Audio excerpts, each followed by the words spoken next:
Welcome back, everybody. Derrick Soo, your East Oakland advocate. Hey, Merry Christmas. This is the last video I'm going to do for this year, and I will resume in the new year. I'm going to be taking some time off here, and it's a tradition that I have. And speaking of tradition, I, earlier today I posted some early pictures of myself and my sister going to sit on Santa's lap and get our photo taken with him. And um, one of my viewers, one of my followers said, you're pulling away from Santa. Well, what's up? And well, there's a story that goes with that, because in that picture where I'm in that plaid jacket, if you look in my hands, I'm holding a stick. I actually refuse to go sit on the fat old white guy's lap. And there's a story to go with that. And here it is. 1964. My parents were invited into a restricted city. Yes, the Bay Area had restricted cities. It had a whites-only covenant, also known as the City of Piedmont, and it was incorporated in 1907 to keep all people of color out. They even had their own police force, and that's where I had one of my very first early negative encounters with white America. And I say that because we had an invitation. My mother's boss, who was the CEO of Macy's of San Francisco at the time, he had a home in Piedmont, and he invited a lot of store employees to his home and sent out invitations. And I'm sure he was well aware of the white covenants of the city of Piedmont. And this is 1964. I'm 4 years old. This was slightly before that picture was taken of me in that suit, because this was a Christmas party early in the month of December, and it was a Christmas party given where we were one of the very few people of color. Predominantly, everybody was mostly white there, and we were Chinese. And so, as soon as we crossed into the city of Piedmont, it wasn't 2 blocks into the city of Piedmont. My dad was pulled over by Piedmont police, and they came in, or the 2 officers had lights and sirens on, making a really big deal of this. And my dad pulled over, and let me tell you that it was pretty scary, because I'm 4 years old. I'm sitting in the back seat, and here's a person of authority, a big white cop, and he's not very nice. He is not polite to my dad. He's calling him all sorts of racial names, and don't you chinks know that you don't belong up here? This is a restricted city. This is a whites only city.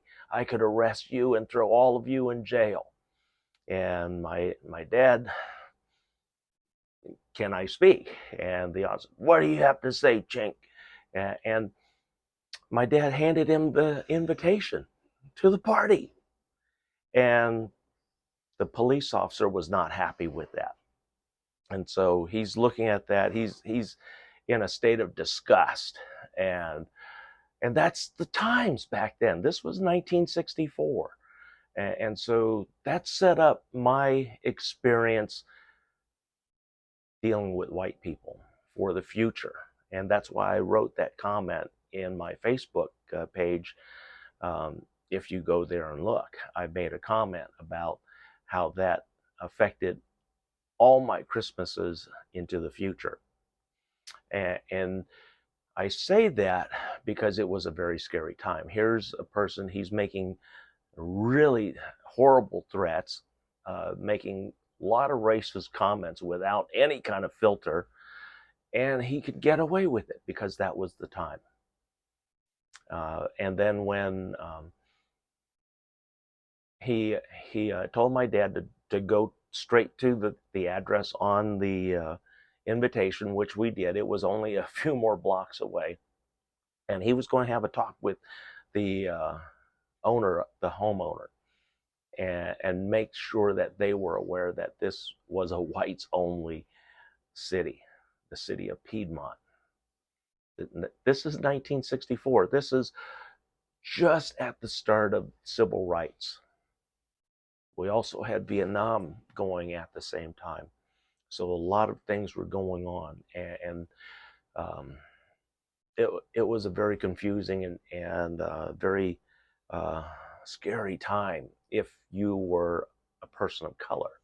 And being a person of color, it wasn't just my family. My cousin Bruce Kwan Jr., in his book, he talks about being beat up by Oakland police for walking on Grand Avenue and walking near Oakland Avenue, which goes up to Piedmont. How two cops beat him and his friend Raymond. So this was common occurrence in the 50s and 60s. And so that's one of the reasons why I'm very cautious around people. And I've had trust issues with a lot of folks, especially people of authority. Even though I've had my own grandfather was a figure of authority. He was a deputy sheriff for Alameda County and also San Francisco County, where he was the court interpreter for the city or for the county of San Francisco. And so he was law enforcement, and my grandfather carried two guns all the time. And even though he was law enforcement, even he said, do not trust the white man. Do not trust the Lofan. And well, he actually said it in a different word, but I cleaned it up for you. But the white devil, his presence has always been in my life, and even throughout my career in counterterrorism, I faced a lot of racism of my white counterparts who didn't think I was up to the task, number one, because I was the smallest guy usually in the room compared to my counterparts, which were mostly 6 foot and 6 foot going to 6'10". So I was the short guy in the room. Even my commanders were taller than me mostly, as I was 5'10", and I'm the short guy in the room. And so the expectations of people, they don't know what's in your heart, what your training is, what your skill level is. And it was the only thing I can say during that training period. It was really good to beat or to move on in the training sessions, whereas others were that did not pass the minimums or didn't meet the minimums were eliminated, and so they're upset. But yet, here's the little guy in the group moving on past them, and they're not advancing in the special operations training, and so yeah, I've had a lot of trust issues, even with my marriages. Both of my wives were Caucasian. My first one was a disaster because she was simply just a gold digger, and she I married below my social economic level, and there is something to that, folks. And they always say marry up.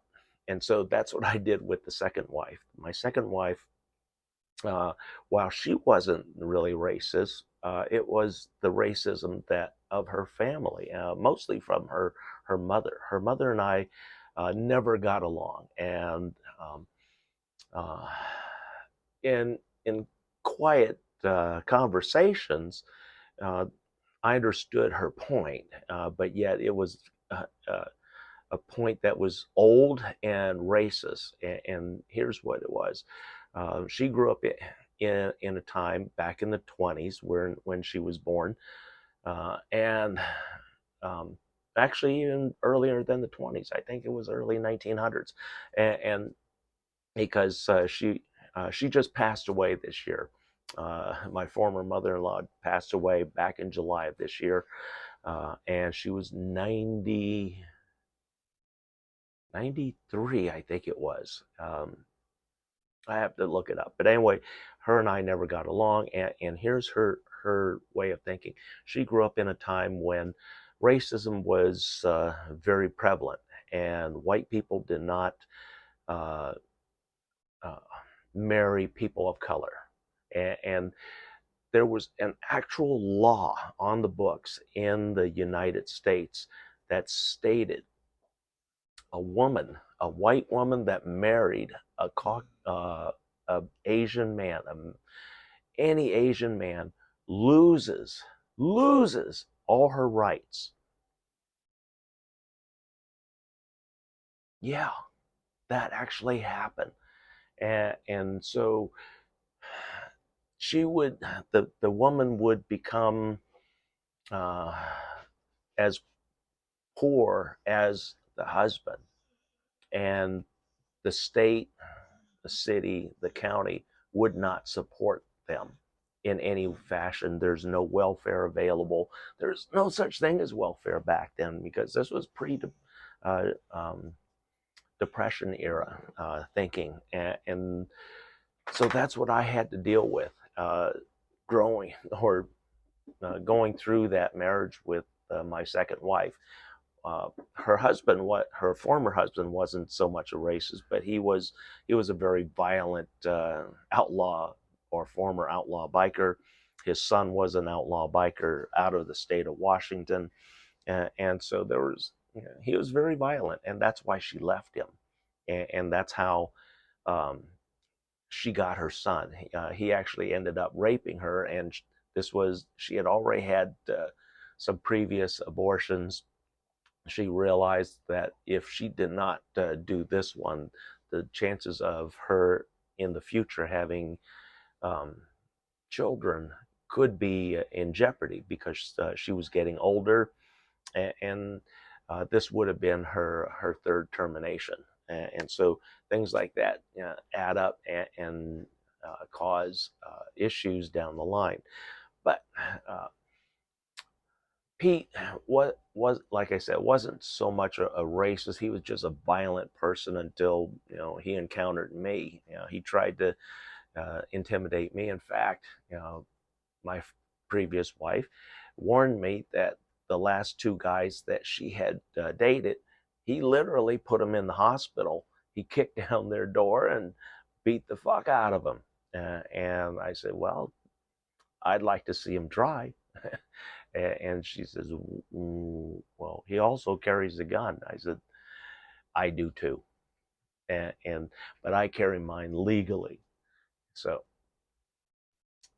when we did encounter each other, Pete and I did have a showdown, and he kicked my brand new truck, and I was heading out the door, and back then my wife was my girlfriend back then, and I'm heading out the door to go, square off with her ex, and here's one of the things that I was also taking into account.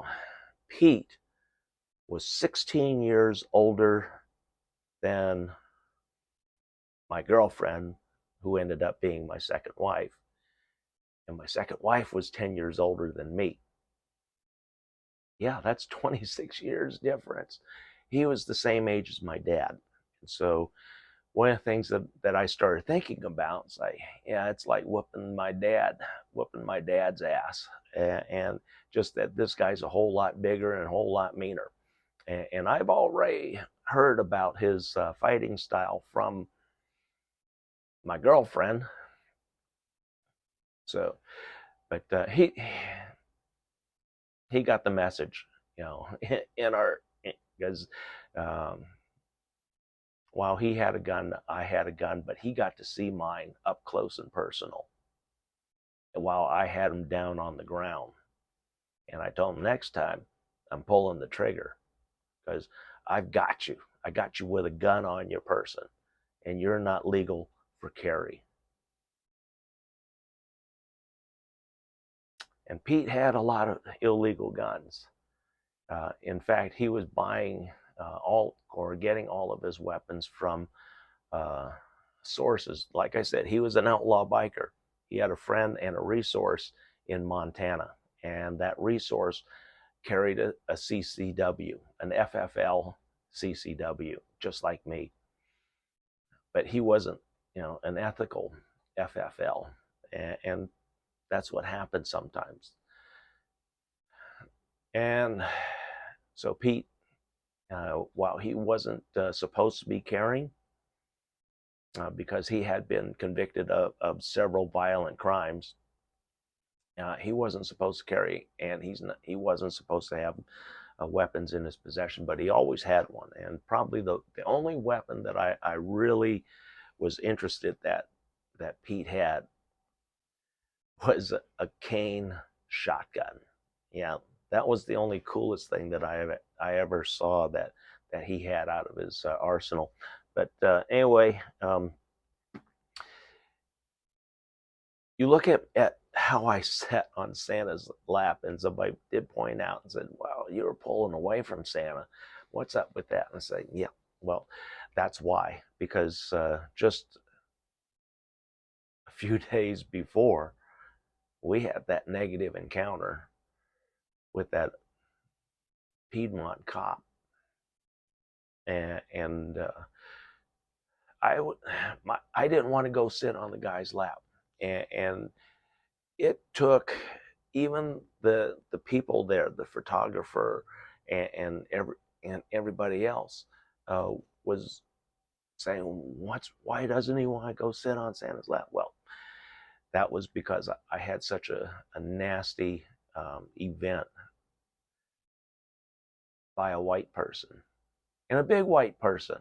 And when you're 4 years old, you know, these experiences and these negative experiences can have impacts that will last a lifetime. In my case, it has lasted a lifetime, and even though one of my best and longest friends, he is white, but he doesn't live in the area. We stay in contact. I stay in contact with him and his wife, and they're one of my few friends that I stay in contact with. A lot of folks that were under my command are no longer alive. They've passed on. In fact, I was one of the youngest commanders for the division that I ran and presided over. So, folks, not everybody enjoys Christmas. I'm one of those. Uh, I'm kind of one of those that will put on the show for Christmas and make the best of it. Probably the best memories I ever had of Christmas wasn't so much of Christmas, it was of the Christmas parties. Um, and my parents used to throw a lot of, or our annual Christmas party just before the Christmas weekend, and except for 1965, there was no Christmas because my parents had just closed escrow on the new family home, and so we had 1 week to pack up and get out and move to the new home. And so, uh, being the times the way that they were, and my dad's work schedule was really crazy, my mother's work schedule was really crazy. They had some personal friends and family, just like a lot of you do when you move. Personal friends, family. We also, my mother had a friend whose husband or brother uh, drove a furniture delivery truck for K Furniture at the time. And so he helped us move from uh, one end of 64th Avenue, which was 2 blocks away from Frick Junior High, and then go all the way up the hill to the other end of 64th Avenue on Buenaventura to our new home that we were able to purchase. And that home, it was real interesting. That home sat empty, or not empty, but sat for sale for nearly 2 years without a single offer. And the reason why that home didn't receive an offer was because the architect and the builder and the seller was Chinese. And no white person wanted to make an offer on a home that was owned, built, and designed by a Chinaman. That was the times. That was the realistic times back then. Uh, and so when my parents were able to offer $40,000, that was a real big stretch for them. $40,000. Uh, they got, they were able to purchase a home that they didn't think that they could ever afford, and that's how we got that. And so that's where one time racism played an advantage for us, but that doesn't work anymore these days. And racism, unfortunately, is still alive and well. We see it here in Oakland. There's a lot of violence going on the Asian community. We see a lot of robberies, a lot of holdups. Businesses, home invasions, street robberies, just violence on the Asian community. And here we're going to be coming into Chinese New Year, the Lunar New Year, towards the end of next month, January. And that's when my father, way back in 2008, he was attacked and beaten unconscious. And he spent 3 days in the hospital from the beating. And the robbers also tried to get into his home because they had his wallet, they had his keys, and while they knew they already had hurt him, they knew that he wasn't going to be going to his home. But then what protected his home was his big ass husky. He had a big dog there waiting for the criminals when they came in, and the dog repelled them.